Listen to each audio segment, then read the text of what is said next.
Yo tout le monde, bienvenue sur la chaîne 2.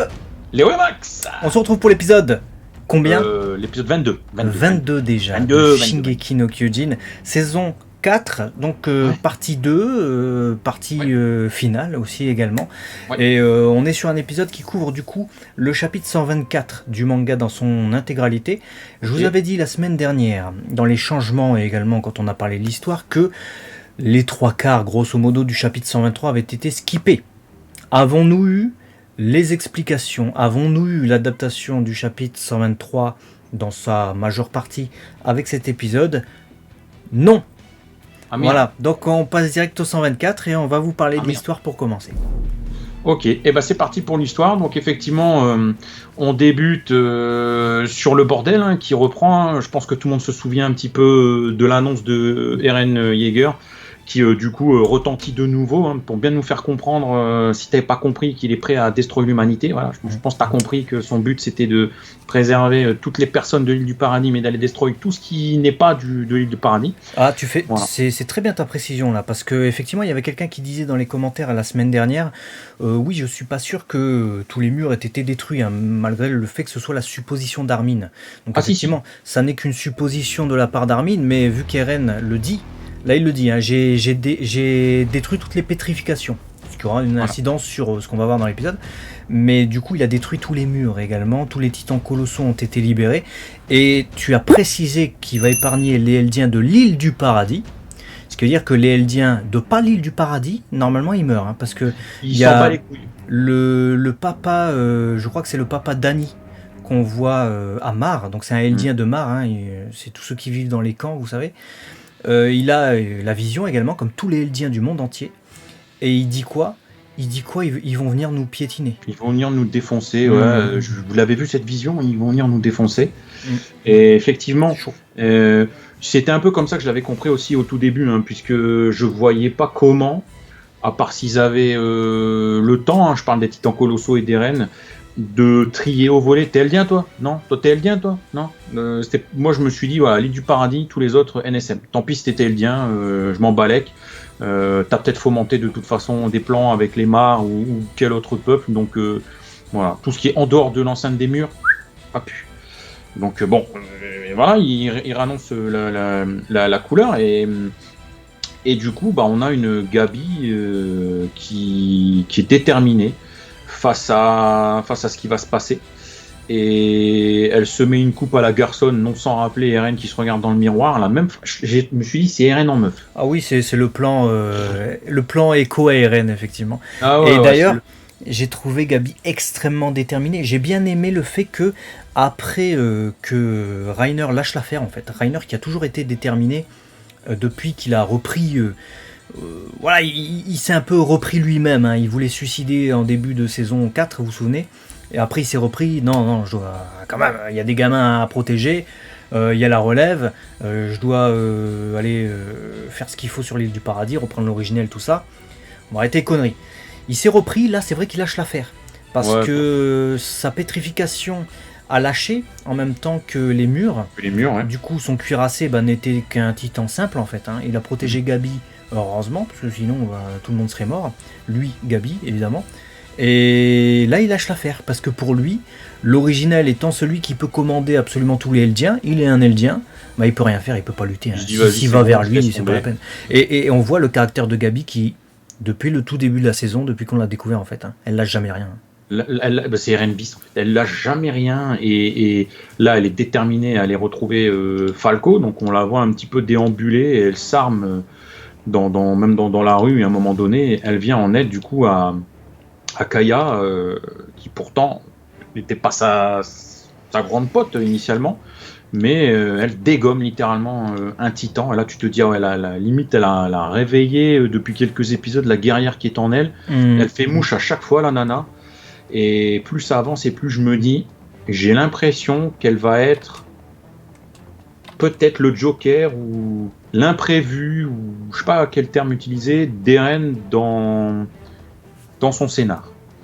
Donc d'Eren ouais, parce que je sais pas si Eren il a prévu une telle nana dans son scénario qui lui casse bien la tête. Il l'a remarqué, elle lui a un peu pété sa tête, tu sais, donc je pense que ça se remarque. À voir un peu ce que ça va donner, mais ouais, j'ai vu Gabi, j'ai fait putain la meuf, faut s'en méfier. Alors je dis faut s'en méfier, pas dans le sens où je suis avec Eren, alors je sais plus avec qui je suis, frère. De toute façon depuis le dernier épisode, je suis perdu dans ma vie.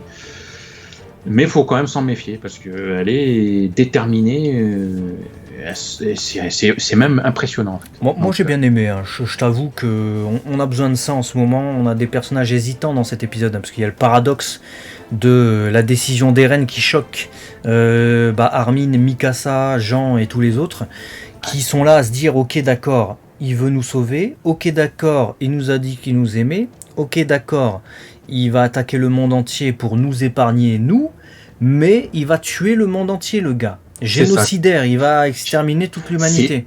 Qu'est-ce qu'on fait? Tu vois, donc ils sont eux dans l'hésitation, ils savent pas. Frère, je me suis posé la question. Je me suis dit, je suis à leur place. Ouais, qu'est-ce que tu fais? Je fais quoi? Parce que t'as un pote qui te dit, je vous aime tellement les gars, je vais vous sauver. Mais pour vous sauver, je dois niquer toute la planète. Et là, tu te dis, putain. En fait, notre pote, il est toujours là. C'est-à-dire, quand il était normal et qu'il disait, je vous aime plus que n'importe qui, ce qu'il fait, c'est le cas.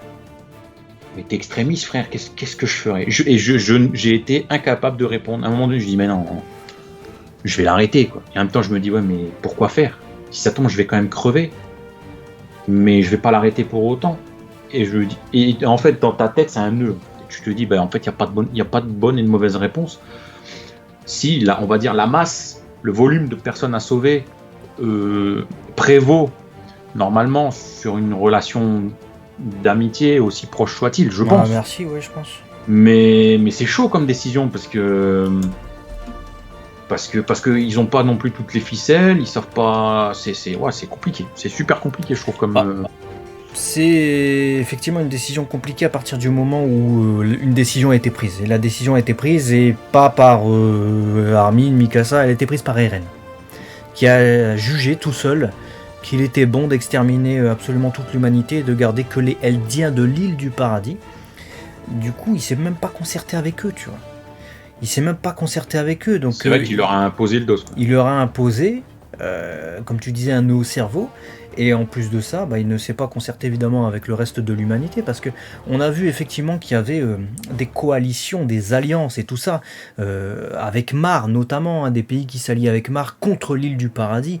Et c'est pour ça qu'Eren s'est senti obligé de défendre l'île du paradis absolument, contre les ennemis d'au-delà les mers. Mais Eren a été très radical, puisqu'il a considéré qu'au-delà de la mer, il n'y avait que des ennemis. Mais le monde est vaste. N'y a-t-il seulement que des ennemis finalement sur la planète entière? On ne le sait pas. On sait pas. On sait rien, on n'en sait rien. Là, on est tributaire du choix d'Eren et on ne peut que flipper face à son armée qui est en train de se mettre en marche. Donc, ouais, c'est ouf. Et pour revenir du coup à Gabi, Gabi qui sauve Kaya, on a toute la famille de Sacha qui finalement protège Gabi. En mode, c'est toi la meuf, Non. Ouais, c'est toi la meuf. Ouais, tu veux dire qu'il y a des soldats qui sont là en mode.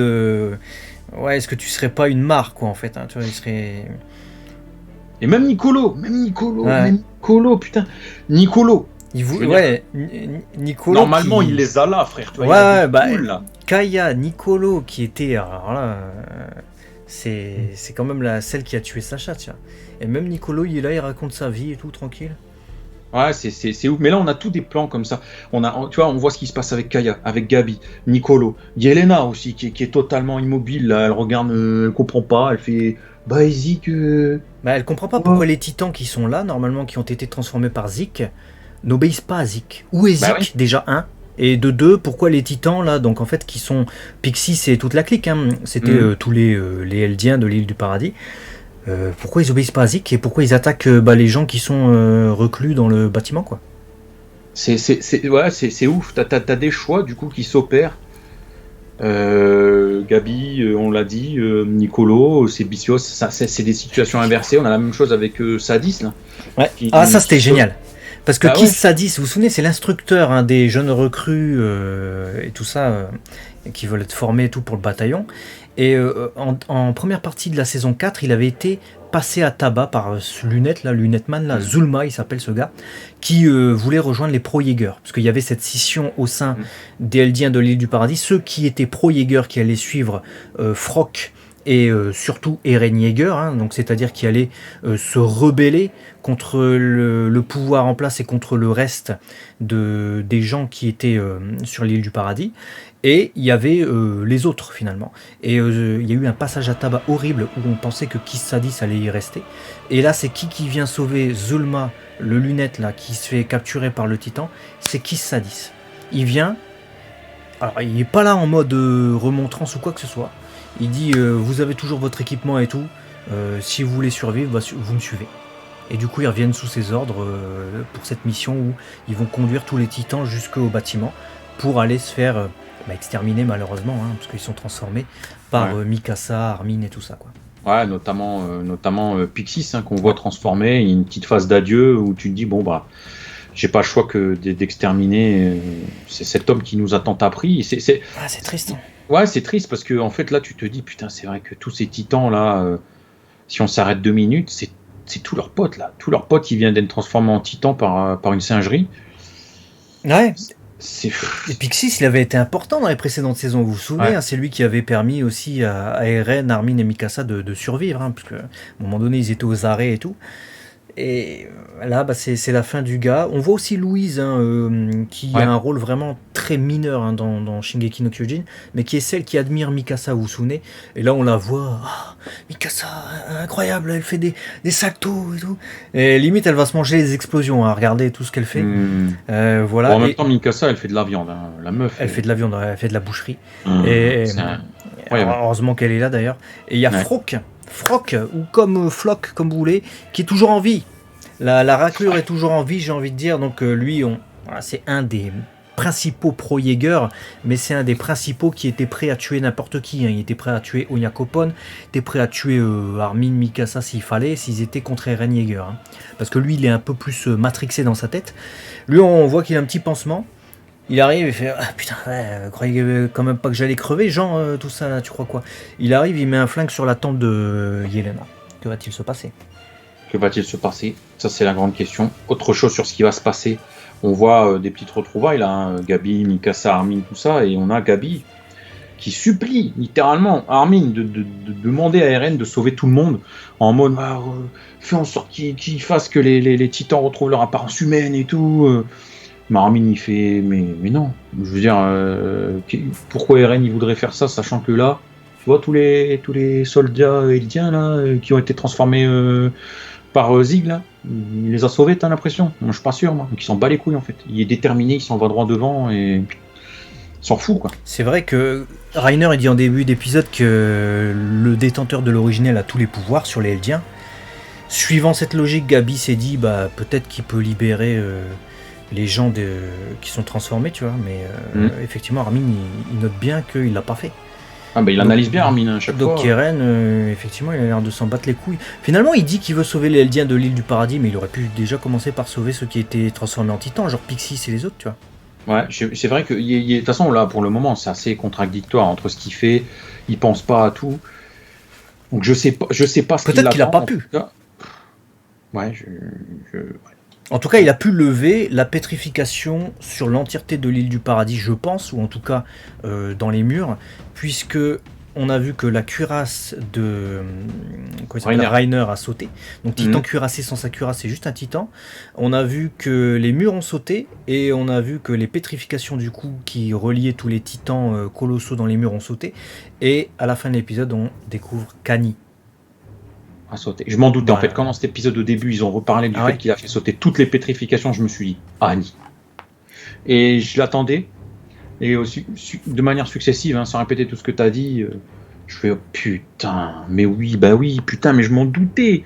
Reiner, les murs, voilà, Annie elle est en PLS là comme ça, avec sa bague en picouse, après à se transformer à tout moment, et je me suis dit. Et il va falloir lui apprendre tout ce qui s'est passé. Sauf si elle l'a vu. Elle va péter un câble. Et qu'est-ce qu'elle va faire? Et avec qui elle est? Parce qu'à l'époque d'Annie, on va dire, c'était toujours les Mark qui étaient en mission, enfin les Eldiens de Mark qui étaient en mission sur l'île du paradis. Est-ce qu'elle en est restée là, elle? Ouais, et est-ce que son titan va rester entre les mains d'Annie? Est-ce qu'il va passer... chez Gabi ou chez Mikasa, ou j'en sais rien, quel autre élément possible du game qui pourrait tout chambouler. Je sais plus, frère.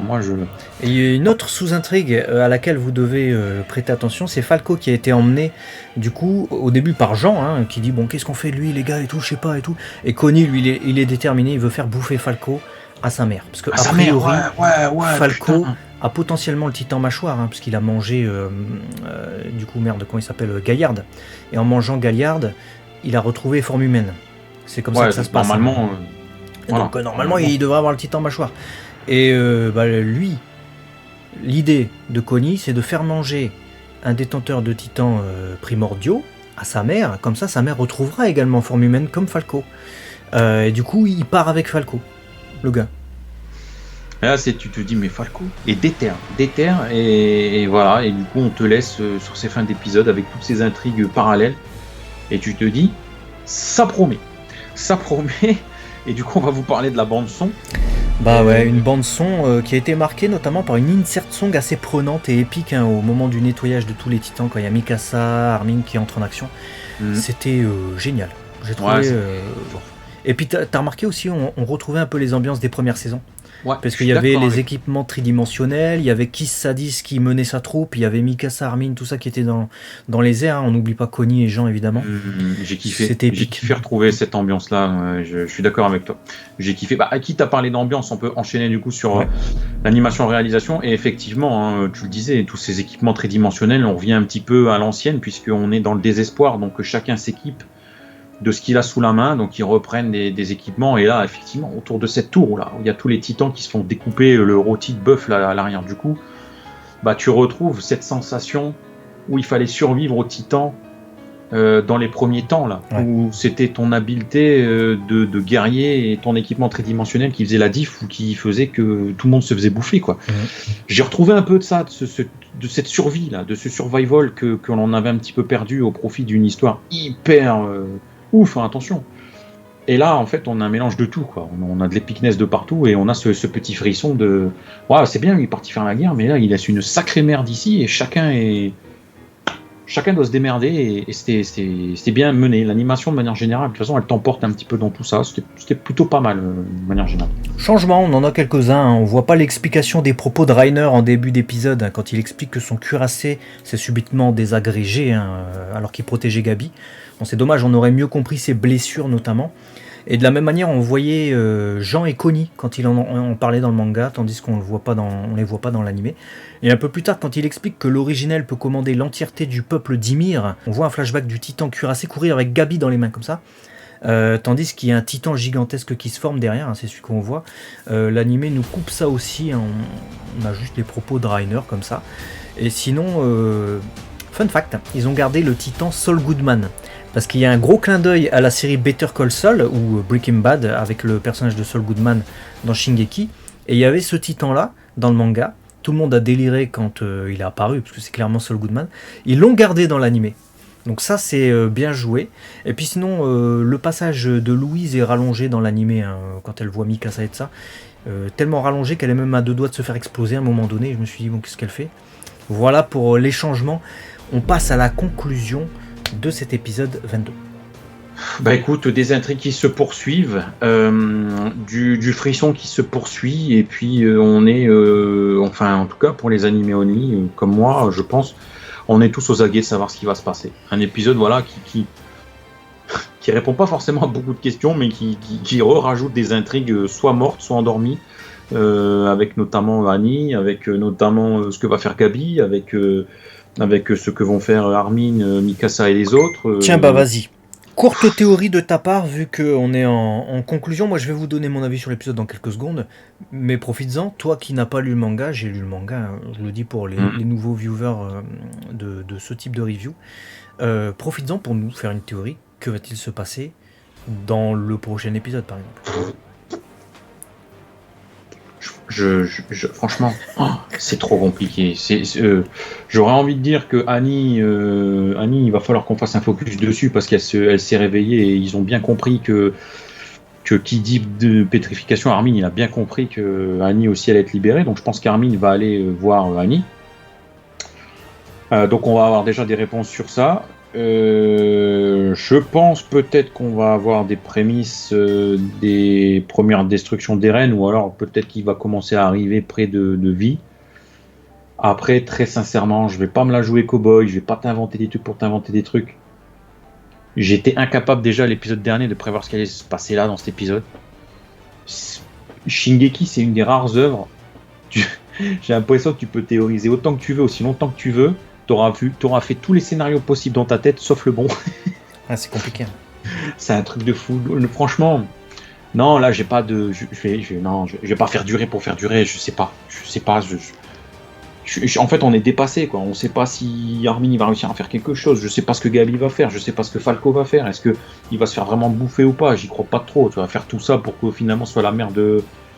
Non, je crois pas. Mais il y a trop de trucs, mais t'as pas les réponses. Mais t'as raison, il y a trop de trucs parce qu'à un moment donné, on nous dit, enfin Reiner il dit ouais, on est basé là-bas sur le camp près de la plage, etc. Vas-y, tu peux évacuer avec Falco, mais Falco il a été enlevé, le gars. Donc faut que Gabi elle aille chercher Falco qui a été enlevé par Connie. Dans le même temps, t'as Armin qui vient d'apprendre pour Annie. Mais en même temps, ils savent pas qu'est-ce qu'ils vont faire. Est-ce qu'ils vont contrer Eren? Est-ce qu'ils vont laisser Eren faire? Qu'est-ce qu'ils vont faire? Parce que là, le temps qu'ils font leur business, là, Eren, il a le temps de faire ce qu'il veut, là.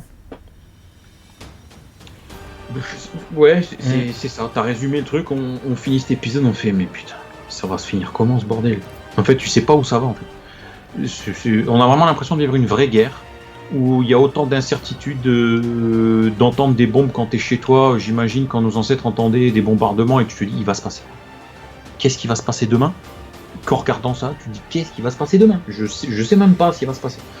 Donc écoutez, si vous voulez savoir, moi je vous propose que vous vous abonniez. Ouais. Et que vous rejoigniez. Je vais vous donner mon avis quand même sur l'épisode, si ça vous intéresse. Donne ton avis. Ils peuvent quand même nous rejoindre, comme ça ils auront ton avis des prochains épisodes. Ouais, si vous voulez. J'ai beaucoup aimé cet épisode. Peut-être pas autant que les autres épisodes qu'on a eu jusqu'à présent, qui avaient beaucoup de révélations et tout ça, qui était grandiloquent également. Mais j'ai beaucoup aimé cet épisode quand même, parce qu'en fait, il nous replace en fait sur Terre. C'est-à-dire qu'on était beaucoup avec les titans et avec des trucs un peu plus spirituels, plus, mythiques même, avec l'origine des titans, avec Ymir et tout ça. Là, on est replacé avec les humains, les titans. C'est aussi simple que ça. T'as les humains, t'as les titans, et à la fois la lutte désespérée de chacun. Donc on voit la lutte désespérée d'Armin, de Jean, de tout ça. Gabi a une grosse part dans cet épisode, j'ai beaucoup aimé aussi parce que je pensais, j'ai lu le manga pourtant, mais je pensais que on allait plutôt s'attarder sur l'hésitation de Armin, de Mikasa et tout ça. Et puis on la voit toujours déterminée, elle, qui ne faillit pas et qui est à la lutte justement pour à la fois retrouver Falco, à la fois tenter d'arrêter Eren, à la fois tenter de résoudre les problématiques. Elle s'occupe elle carry Reiner, etc. Elle carry Kaya, et dans le même temps, t'as les sous-intrigues qui se dessinent avec des personnages qui sont là, Annie et puis d'autres personnages, Frog qui va devenir avec lui aussi là. Vu qu'il n'est pas mort ce gars-là. Il continue à être là. Donc j'aime bien. C'est ça, il y a une individualisation du scénar, je trouve. Où chacun des protagonistes qu'on suit jusque maintenant a sa propre façon de penser. Et là, on se pose la question de... il va faire quoi? Il se range où? Et puis il va se passer quoi? C'est génial, ça continue en tout cas sur cette... Beaucoup d'inattendus, parce que Connie, sa réaction, on l'a pas vu venir. Ah ouais, non, non, c'est ma mère, faut faire bouffer à ma mère. Je prévois des tocs, moi. Le mec, il s'est dit, mais non, mais ma mère est toujours handicapée sur son toit, là. Je peux pas y penser, moi, ça, c'est impossible de prévoir ça. C'est impossible. Donc, voilà. Et pourtant, c'est une intrigue vieille, tu vois. Mais lui, non, c'est sa priorité là maintenant, alors que c'est la guerre et tout. Ouais, écoute. C'est ouf. J'ai hâte d'être à l'épisode 23. Dites-nous dans les commentaires si vous aussi, parce que moi j'ai envie de voir un épisode, j'ai envie de voir. Et surtout, on n'a pas parlé d'un truc, on conclut la vidéo sur ça. Que pensait Eren en vérité? Parce que il nous a dit oui, je vais éradiquer le monde, etc. Est-ce que c'est pas une connerie? On sait plus à ce moment-là. On est perdu. Là, on est en train de se dire oui, il va tuer le monde, c'est un fou. Du coup, en fait, c'est un fou sanguinaire. C'est plus le héros que je suivais. Mais on n'en sait rien. Tu sais pas. On sait rien, mais personne n'en sait quelque chose à part ceux qui ont lu le manga. Faites pas genre, vous savez pas. Moi je sais pas. Tu sais, toi, moi je sais pas. Bah ouais, je sais. Mais bon. Moi, toi, oui. Mais moi, je sais pas. Moi, donc, non, je suis incapable de savoir ce qu'il a dans sa tête. En vrai. Je sais pas. Ah, la merde. C'est pour ça que je suis autant perdu vis-à-vis des Rennes. Donc, voilà. Écoutez, vous avez l'espace commentaire qui est prévu à cet effet. Si vous voulez parler du manga, de tout ça, etc., balise spoiler, s'il vous plaît, les copains, pour ne pas spoiler ceux qui sont animés only comme moi et bien d'autres. Et puis, pour le reste, allez-y, lâchez-vous, dites-nous ce que vous pensez, partagez la vidéo. Ouais, regarde, il y a déjà des partages qui se font. Il y a mon téléphone qui bip, il y a déjà des gens qui sont partagés la vidéo qui n'est pas sortie. Mais il la partage déjà. Donc, c'est rapide. Essayez d'être plus rapide que ça serait bien. À très vite sur la chaîne de... Allez, de Léo et Max, des bisous. On vous aime. À la prochaine.